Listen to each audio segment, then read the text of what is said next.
Tina Conrad. And I'm Liz Kugel from Make Me Hot Meals, and we are making a comfy classic beef stroganoff today. Yes, we are.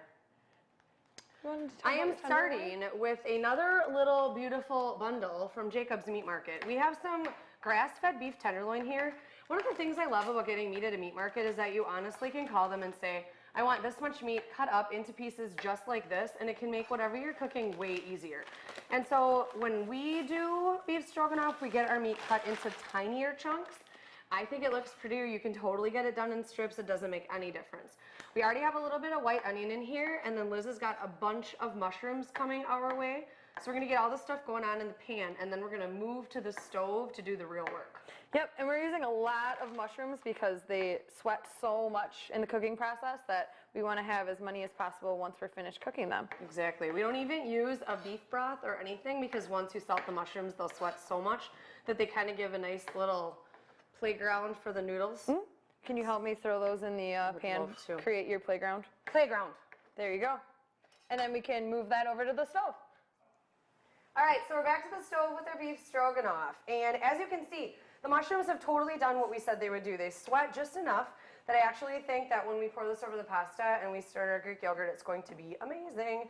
You can cook the beef to whatever like doneness you prefer, and I'm thinking right now we're probably at like a medium. So we're just going to put in our last couple ingredients.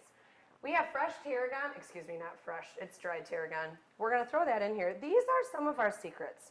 I think tarragon is a really nice complement to the beef, but it's also kind of a surprise. And then if you see, these are little nutmegs. And this is the one we've been using already. We are going to grate with a zester or a cheese grater or anything you have, some fresh nutmeg in here.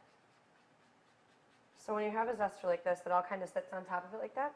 We're just going to sprinkle that in here. If you could smell what's happening here, you would realize the change that just occurred, because that was pretty crazy. It smells awesome now. Okay, here we go.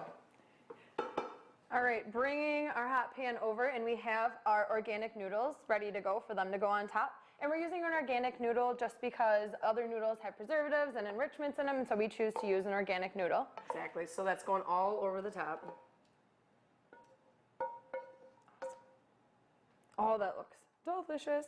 And then we're going to finish it off with just a little spoonful of Greek yogurt. It's just a plain Greek yogurt. And instead of making a cream sauce with your beef stroganoff, we can just use a little bit of this after you're finished cooking it so it doesn't curdle or anything. And you can mix it all together, and it makes it kind of a creamy texture to it. Exactly. That comfy classic you're used to, Liz. So here's our comfy classic, the beef stroganoff. If you want meals like this delivered to your door, just visit us at makemehotmeals.com. Thanks, Amy.